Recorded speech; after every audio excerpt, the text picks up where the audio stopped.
Assalamualaikum warahmatullahi wabarakatuh. Ini kita berada di Lubuk Basung di kawasan Sitingkah Tangah.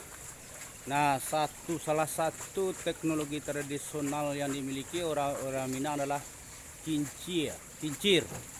Nah, ini teknologi kincir ini teknologi asli Minangkabau. Nah, fungsinya adalah untuk menaikkan air untuk membuat energi.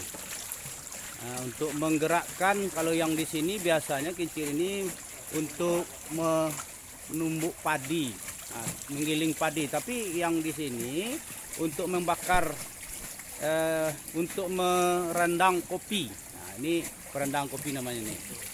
Nah, kalau biasanya ini oleh tenaga manusia diputar dengan tenaga manusia.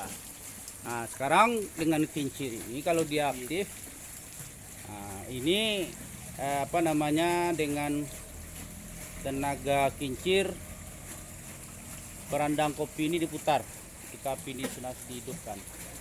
Ini teknologi tradisional yang hemat energi.